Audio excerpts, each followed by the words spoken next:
Book का lesson number 2 है why teach financial literacy.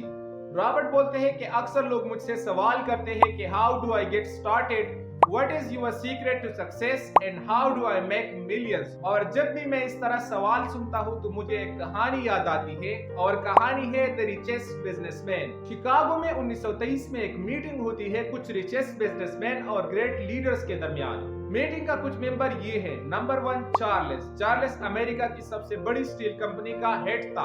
Number 2 Anselm, ये दुनिया की सबसे बड़ी यूटिलिटी स्टोर का प्रेसिडेंट था। नंबर 3 हॉब्सन अमेरिका की सबसे बड़ी गैस कंपनी का हेड था। नंबर 4 एवर एक बहुत बड़ा इंडस्ट्रियलिस्ट था। नंबर 5 लिवन इंटरनेशनल बैंक सेटलमेंट का प्रेसिडेंट था। Number 6 Richard New York stock exchange का प्रेसिडेंट था। नंबर 7 जेसी और कॉटन, ये दो बड़े स्टॉक स्पेकुलेटर्स थे। और नंबर 8 अल्बर्ट, ये कैबिनेट का मेंबर था। लेकिन ठीक 25 साल बाद इनमें सबसे पहला चार्ल्स के जेब में एक पैसा भी नहीं था और उन्होंने अपनी जिंदगी की 5 आखिरी साल उधार के पैसों से गुजारा किया। नंबर 2 एंसल गुर्बत की वजह से किसी और मुल्क में वफात पा गया। नंबर 3 हॉब्सन पागल हो चुका था। नंबर 4 एवर भी ब्रोक हो चुका था, उनके जेब में भी एक पैसा नहीं था। नंबर 5 लिवन ने खुदकुशी की। नंबर 6 रिचर्ड 25 साल बाद जेल से निकल गए। नंबर 7 जेसी ने भी खुदकुशी की।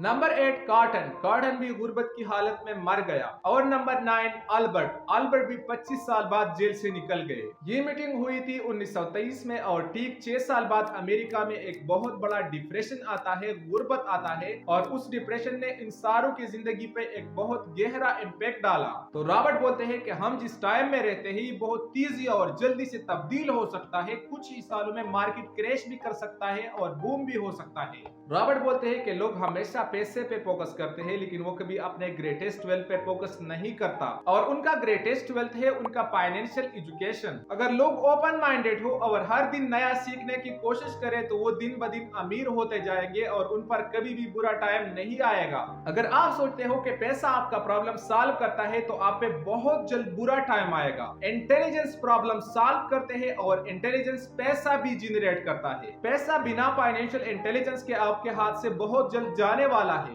रॉबर्ट बोलते हैं कि अमेरिका में ऐसे बहुत सारे एथलीट्स और लॉटरी वाले हैं जो कभी कभार मिलियंस डॉलर कमा लेते हैं लेकिन 2-3 साल बाद वो अपने पुराने पोजीशन पे होते हैं फाइनेंशियल नॉलेज ना होने की वजह से। और रॉबर्ट एक स्टोरी भी ऐड करते हैं कि एक एथलीट था, उन्होंने 23 की उम्र में मिलियंस डॉलर कमा लिए लेकिन अब 29 की उम्र में कारवाश में काम करते हैं। अगर उनके पास फाइनेंशियल नॉलेज होता तो वो आज इस पोजीशन पे नहीं होता। और रॉबर्ट बताते हैं कि फाइनेंशियल नॉलेज में सबसे इंपॉर्टेंट चीज है एसेट और लायबिलिटीज को समझना। एसेट वो चीज है जो आपके जेब में पैसे डालते हैं और लायबिलिटी वो चीज है जो आपके जेब से पैसे निकलवाते हैं। ये हर एक इंसान की नजर से अलग हो सकता है। एसेट मेरे हिसाब से आपका मार्केट हो सकता है जो आपने किराए पे दी हो, आपका कार्स हो सकता है जो आपने किराए पे दी हो, आपका प्रॉपर्टी हो सकता है, आपका इन्वेस्टमेंट हो सकता है, आपका बिजनेस हो सकता है, आपका केटल हो सकता है, आपका वीडियो म्यूजिक फिल्म हो सकता है और आपका बुक पब्लिकेशन हो सकता है। और लायबिलिटी मेरे हिसाब से आपका घर हो सकता है, आपका वो गाड़ी हो सकता है जो तुम पर्सनली यूज करते हो, आपका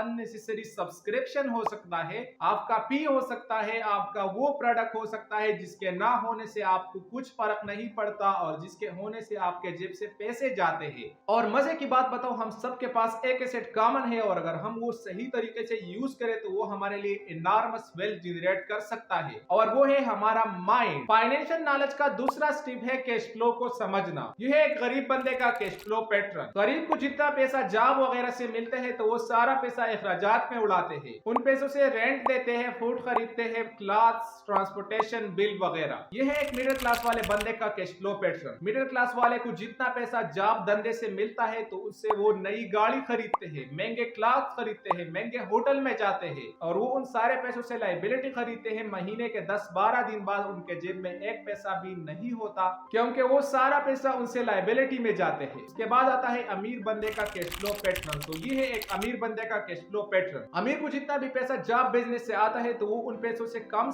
एक्सपेंसेस में लगाते हैं और बाकी पैसा एसेट में लगाते हैं। वो लायबिलिटी बिल्कुल भी नहीं खरीदते और इसी तरह उनके एसेट कॉलम फुल होता है और लायबिलिटी में कुछ भी नहीं होता। और इसी तरह उनको जॉब और एसेट कॉलम दोनों से पैसे पैसे मिलते हैं और वो दिन ब दिन अमीर होते जाते हैं। और एक पुअर और मिडिल क्लास वाले के एक्सपेंसेस बहुत हाई होते हैं और एसेट कॉलम में कुछ भी नहीं होता, और एक अमीर का एसेट कॉलम फुल होता है और लायबिलिटी में कुछ भी नहीं होता। तो ये था लेसन नंबर 2, फाइनेंशियल लिटरेसी।